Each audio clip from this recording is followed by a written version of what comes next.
Hi, this is JJ from Paranormal Talks, paranormaltalks.com. We are back with part two with our near-death experiencer, Jim Bruton. We were talking about how he died and what it was like in the in-between. So we're going to hear more about this because once a person returns from their near-death experiences, then they are really in for it. They have to totally readjust their life. So we're going to hear about that. And remember, this is normal, you guys, for a near-death experiencer, and it's not easy. So God bless you, Jim. Thank you for being here. So please tell us more. Thank you, JJ. So as I was mentioning, in coming to out of the coma and my near-death experience in the hospital, my wife had taken this picture to the wall of me during my heyday of running around in the Middle East doing crazy things with crazy people. And I realized, this really isn't who I am anymore. And it's just an instinct that came up. And another way in which I realized I had changed was when a friend asked me if I'd had a bad premonition on the day of my flight. Because this person was vice president of the American Psychical Society or something like that. It was established in 1884. I said, yeah, that's a good question that someone like you would ask. I said, but I can tell that because of my NDE, I want to answer that differently. Rather than just, did I have a bad premonition that I didn't perhaps listen to, that I should not have flown? Imagine we just go right to the end of that reasoning and say, forget premonition. What if I'd had full knowledge of what was going to happen? Would I have had the guts to get into the cockpit anyway? Because having had a near-death experience in which you now lose the fear of death, you still may not be too keen on the dying part, because that may not always be okay, but the death part you're good with now. You know what's there. I mean, in a way, it's a measure of your total belief and understanding of what's happened to you. And I said, I don't know that I yet can answer yes, I would have gotten in the cockpit, but I know the question and I know what the answer should be. And for now, perhaps that's enough. Well, the picture I was referring to with the cigars and the Northern Alliance in Afghanistan, that had to do with some quiet work I was doing.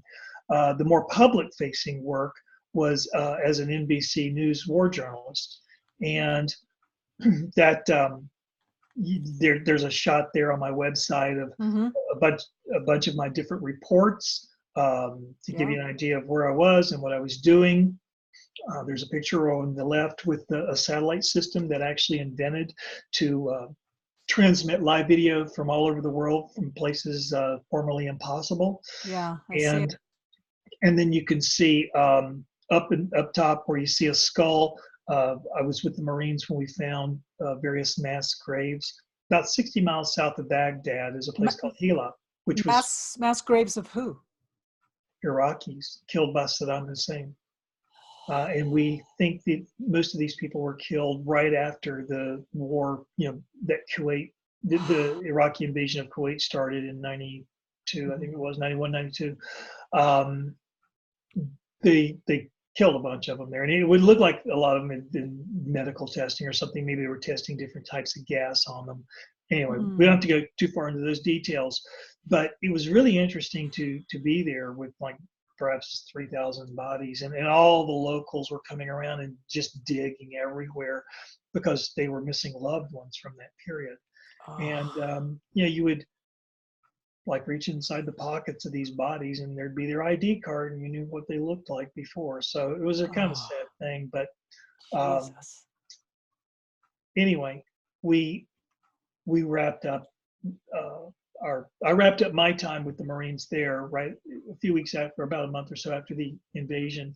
And I came home for a couple of months, and then I went back in the second part of that year to finish up my time with NBC. Because like I said, eventually in getting to know this woman who became my fiance, and then my wife with her 3 little ones, I could tell that I probably was going to be pulling out of this life and maybe becoming more corporate or something.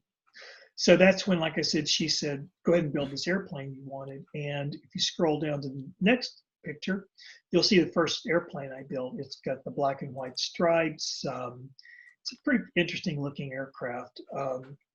It because it was built very, very faithfully according to its original design from 1917, it flew like a very old airplane that would have been built only 14 years after our very first airplane.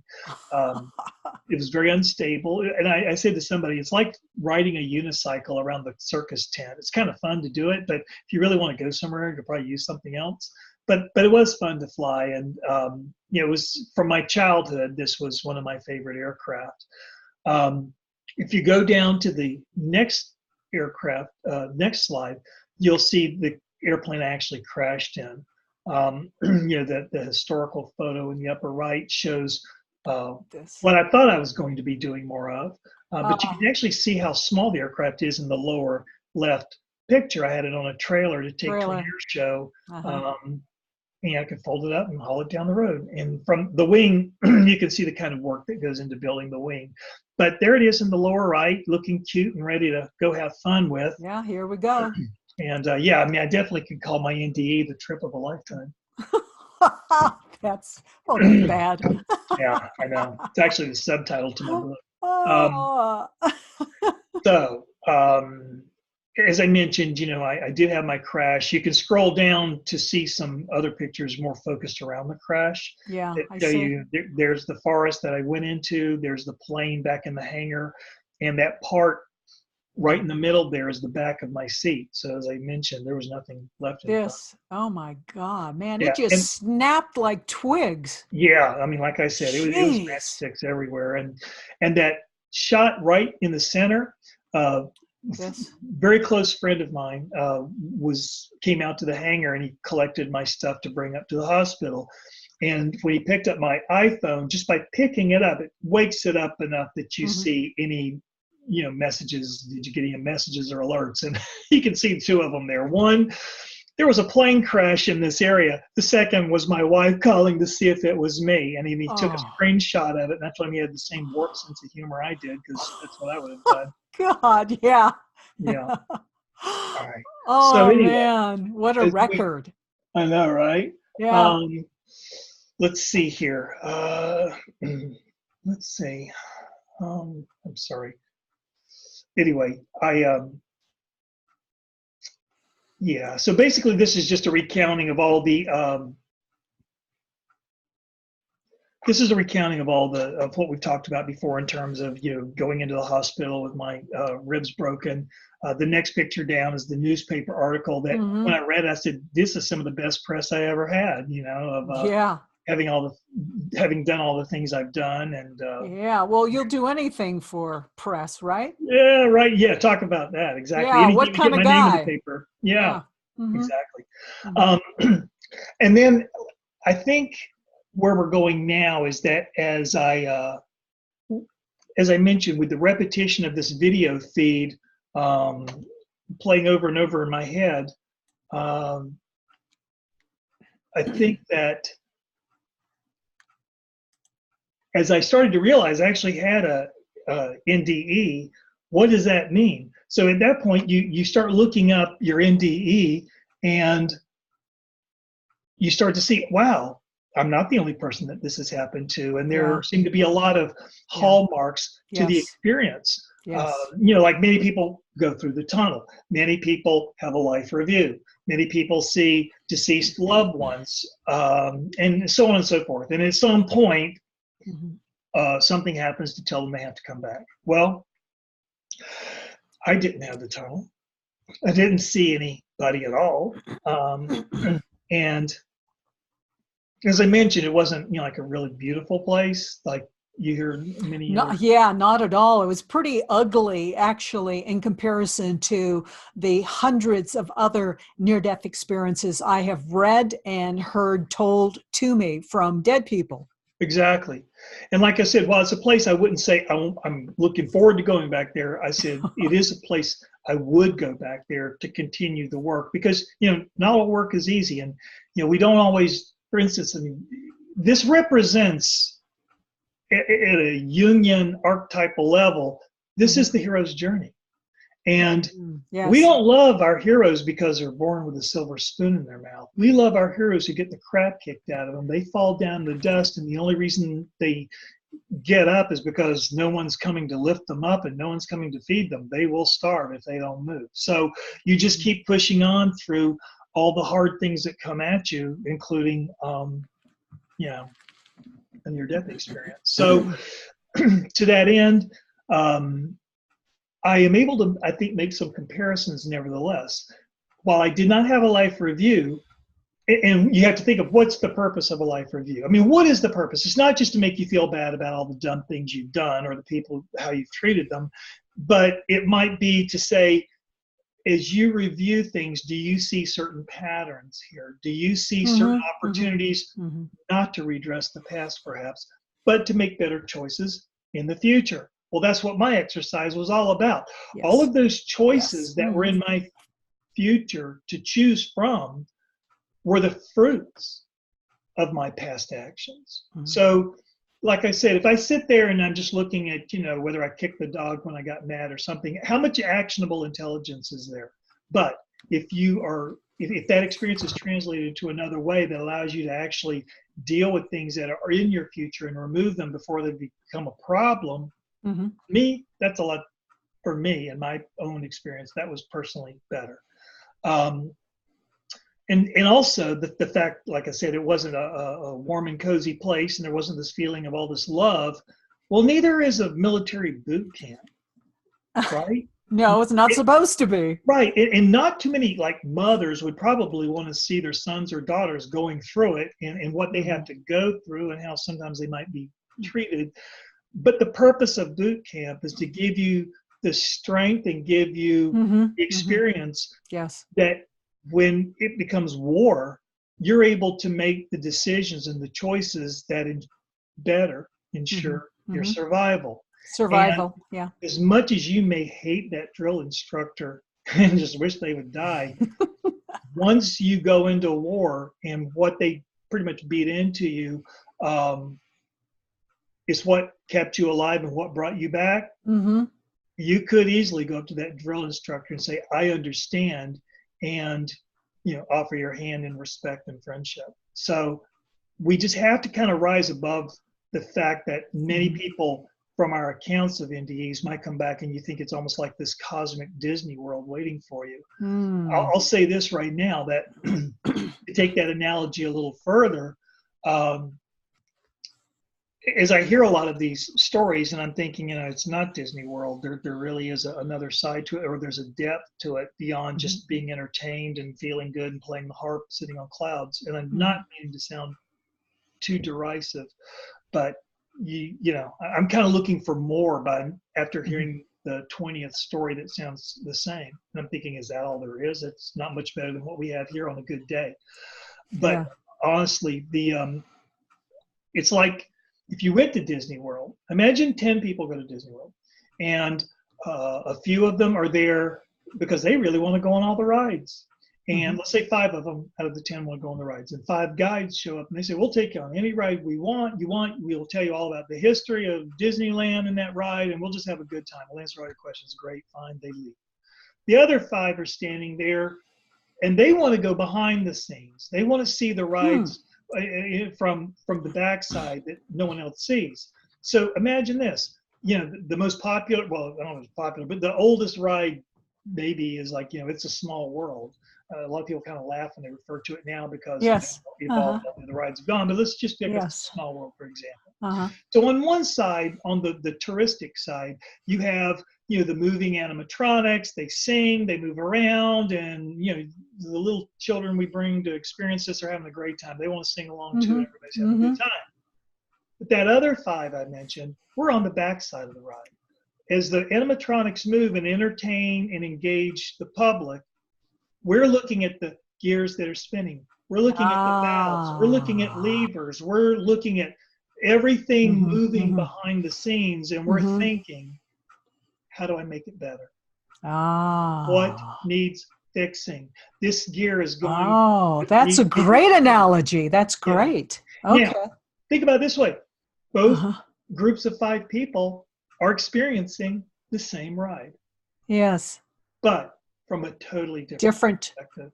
different perspective. One, from the content of the name of the ride. You know, it's a small world and the cultural stuff and all that. The other, from the process of how does the ride work and how can we make it better. And obviously, by the virtue of where we are, we're going to be doing it very quietly. Mm-hmm. No statues, no celebrations. Suddenly things just seem to work better. The ride that was broken now works. Huh. So again, these are some of the perspectives that start to, you know, like I said, as you replay the video feed, if you will, of your experience, these are the kinds of thoughts that start to come up. And sometimes they really come up when you're presented with either an experience that you understand now I'm responding to it differently, or maybe it's a totally new experience, but you're realizing, again, I'm not the same person before the airplane crash or before I flew into the sky as I am when I fell out of it. So anyway. Right. And what's the title of your new book?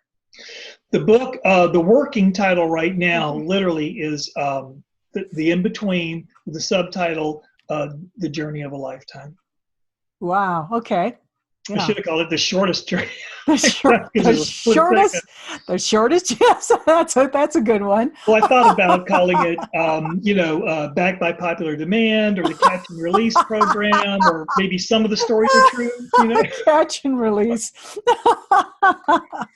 And you're back, and you are back. Yeah, yeah. So tell us more about what it is in life now that you have this new perspective. We're in the same place on the same ride, and yet we have such different perspectives. What we're seeing, what we're reacting to. Tell us more. Right. Well, you know, one of the initial perspectives, as I said, you know, understanding, wow, you know, I'm in the impossible now, and that it's the idea is that this is a split second, and yet a week is going on here. What is this telling me about? We'll just call it the artificial construct of time. And so, yeah, I started studying quantum physics. However, I do not have a blackboard over here with math equations. We'll call it more like the consumer grade level of quantum physics. And one of the most interesting things, and this is where when you're doing your research, you come across some surprising things. In Alice in Wonderland, Alice asks, how long is forever? And the White Rabbit says, sometimes just 1 second. Oh, so the White Rabbit knew about death experiences. Yeah, what was Lewis Carroll smoking in his pipe? Yeah, because, well, maybe he had a death experience, or maybe he had a spiritual transformational experience. Anytime our consciousness changes dimensions, yes, when we change into that other dimension, we remember there is no time. Right. It's a big lesson, and that is very consistent. It's consistent. And it's weird. Seeing near life review. Yeah, right. It's weird to get. What do you mean no time? I mean, life isn't life unless there's time. I know because we measure life in terms of change that time says. You know, I mean, time is the arrow of entropy as things move from more order to disorder, from hot to cold, clean to dirty, young to old. That transition is what we attribute time to, and that's what, hate to say it, gives life meaning, is what's happening in between. And these things are also, in even larger perspective, they are cycles. They are cycles that just keep going through. It's so true. You touched on a point there for a second, and that was that, let's see, what was it? I'll come back to it in a second. It escaped me at the moment, but you definitely hit on a good, strong point there. But one of the really cool things I found in my reading on quantum understanding of time was that that the in-between was actually showing me the quantum reality of time, and that in quantum entanglement and how things are interconnected. What's the difference, right? And obviously, and I said, obviously there's more to its purpose and all that, but it's amazing how logically consistent that model is the deeper I would dig into it. Like there are entangled things that are a universe apart. And the moment you change the state of one, you've changed the state of the other. And that's no matter its distance in space or even its distance in time. that with the universe being what, 13.4, 13.8 billion years old, they think, since the Big Bang, last Big Bang, there are things that happen through this quantum entanglement at the beginning of time that are, not will, but are, affecting other things at the end of time right now. And literally, in between the two, there can only be the present. And here we are.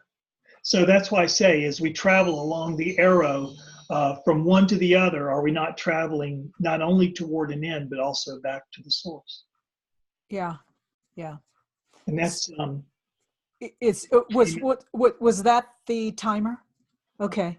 All right. So let's talk some more. One more video, because I want to hear more about your life in particular and how things have changed for you. And I have some questions for you in regards to that, from what I know of near-death experiencers, that body of knowledge. Okay, YouTube see you in a second. Members, we will see you again shortly. Thank you so much. This is JJ, Paranormal Talks, paranormaltalks.com, signing out. See you.